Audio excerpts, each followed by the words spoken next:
Welcome to the Gurukul Prep Daily Podcast on 22nd September. Update 1. Important Day. World Rhino Day, September 22. World Rhino Day is observed annually on 22nd September. South African conservation organizations established World Rhino Day in 2010 to raise awareness about the critically endangered rhinoceros species. In a letter she sent to Rishija, another rhino enthusiast, in 2011, Lisa Jane Campbell expressed her hope to see at least 5 different species of rhinos living around the world. Since then, World Rhino Day has been observed annually to raise awareness of the critical need for rhino conservation due to the widespread poaching of rhinos for their precious horns. Update 2. Important Day. Day for the Welfare of Cancer Patients, September 22. The Welfare of Cancer Patients Day, also known as World Rose Day, is commemorated annually on 22nd September.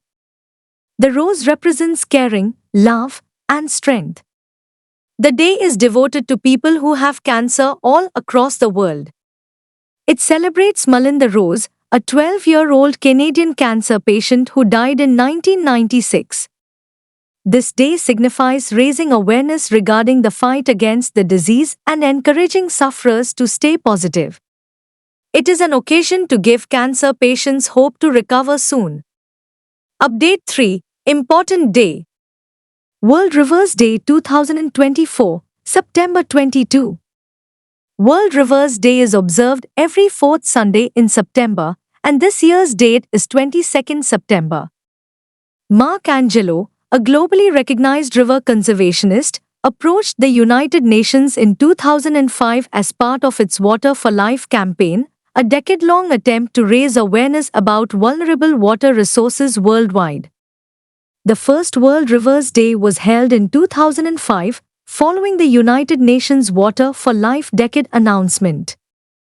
The theme for World Rivers Day 2024 is Waterways of Life.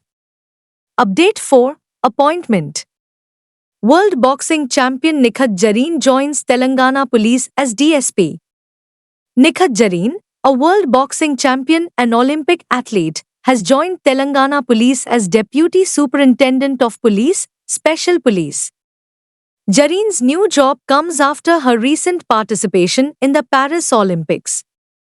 In the women's 50 kilograms category, she fell to China's Wu Wei in the pre-quarterfinals.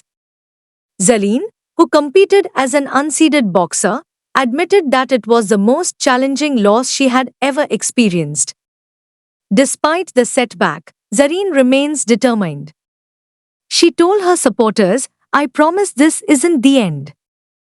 I'll return home to recover and clear my mind. This dream is still alive, and I will continue chasing it with renewed passion."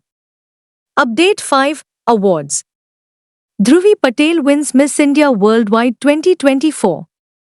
Dhruvi Patel, a computer information system student from the United States, has been named the winner of Miss India Worldwide 2024, the longest-running Indian pageant outside of India.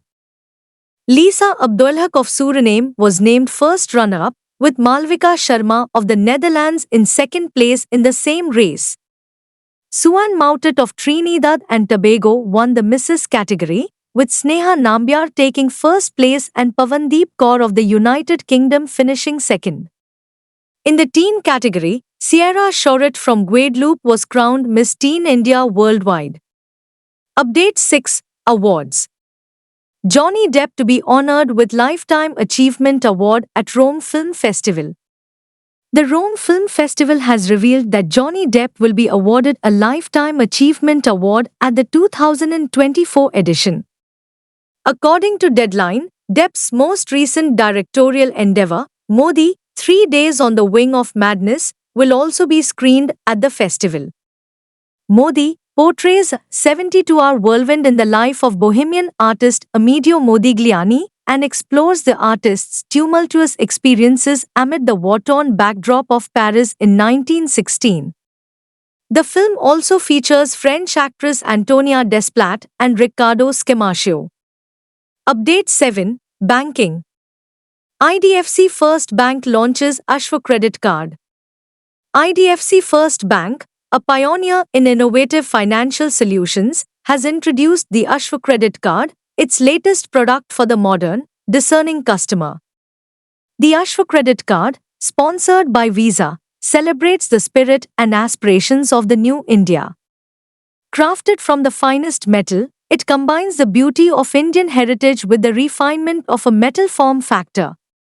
Packed with luxury travel benefits like low forex charges and complimentary access to airport lounges, it becomes an indispensable companion for affluent young explorers. Update 8. Miscellaneous. Manu Bhakar appointed Brand Ambassador for Ministry of Ports, Shipping and Waterways. India's Ministry of Ports, Shipping and Waterways, MoPSW, has named Manu Bhakar, a double Olympic medalist and a brand ambassador. Bhakar, a shooting ace who won medals at the recent Summer Olympics in Paris, is the daughter of a marine engineer. Speaking after the signing, Sarbananda Sonowal, Union Minister, MoPSW, said, "It is a moment of great pride for every Indian and every member of India's maritime sector." Manu Bhakar, the daughter of a proud marine sailor, will now champion India's marine sector as she has been officially signed as the brand ambassador of the ministry. Update 9. Obituary. Mohammad Shafi Pandit, first Muslim IAS officer from Kashmir Valley, passed away. The first Muslim IAS official from Jammu and Kashmir, Mohammad Shafi Pandit, died on 19 September. He was 80. Pandit was being treated at a hospital in Delhi after being diagnosed with cancer roughly a month earlier. Pandit made history in 1969 as the first Muslim from Jammu and Kashmir to pass the civil service tests. He finished his official career as the head of the autonomous Jammu and Kashmir Public Service Commission. In the bureaucratic circles, Pandit was widely viewed as a chief secretary that Jammu and Kashmir never had. Update 10. State. Uttarakhand enacts Landmark Property Damage Recovery Act. Uttarakhand Gunner LT Gen, retired, Gurmit Singh has signed legislation allowing for complete restitution of damages caused to public property during riots or protests and imposing a punishment of up to 8 lakh rupees on rioters. The state parliament passed the Uttarakhand Public and Private Property Damage Recovery Bill last month and forwarded it to the Gunner for approval. Welcoming the Gunner's permission, Chief Minister Pushkar Singh Dhami said the law's strict provisions would serve as a strong deterrent for potential offenders who damaged public property during strikes, protest demonstrations or riots.